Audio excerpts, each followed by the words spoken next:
Karine Sinaï-Bossou, vous êtes la présidente de la Chambre de commerce et d'industrie. Avec vous, on évoque le décès de Jean-Yves Prévost, chef d'entreprise, entrepreneur bien connu et reconnu et apprécié en Guyane.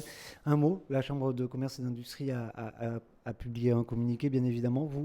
Vous saluez l'homme, l'entrepreneur, c'est ça aujourd'hui, Karine Sinaï-Bossou? Bah, c'est une très grande tristesse. C'était quelqu'un que je connaissais bien. Donc, c'est une perte pour la Guyane. Et surtout que ça fait un moment qu'il avait quelques problèmes de santé. Donc, bon, c'est pas évident. Même si on sait que c'est compliqué. Mais quand il me disait, je tiens le coup, ça va, je tiens le coup. C'était sa formule chaque fois que je le voyais.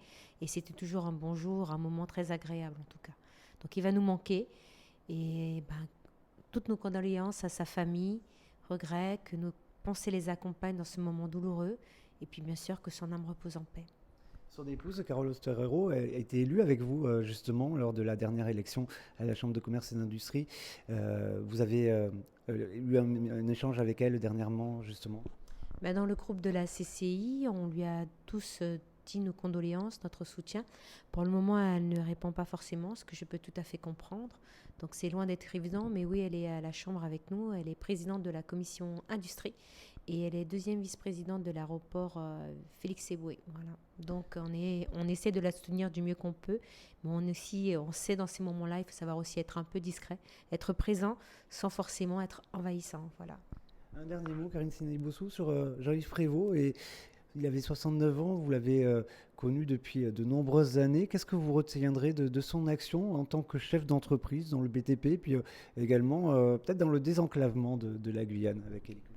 Ben, c'est quelqu'un qui en voulait, qui donnait toute son énergie, ben, sa santé aussi pour son entreprise.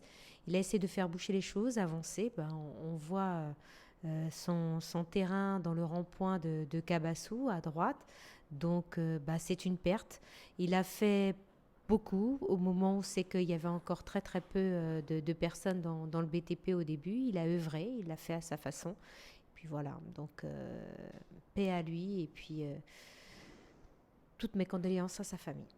Merci beaucoup, Karine Sinaï-Bossou. Une interview à retrouver également en replay et d'autres réactions sur nos réseaux sociaux et à la radio dans nos différents points d'information, 13h, 18h et demain matin en radio dès la matinale de 5h avec Victor Zamita. Très vite sur Radio Pays.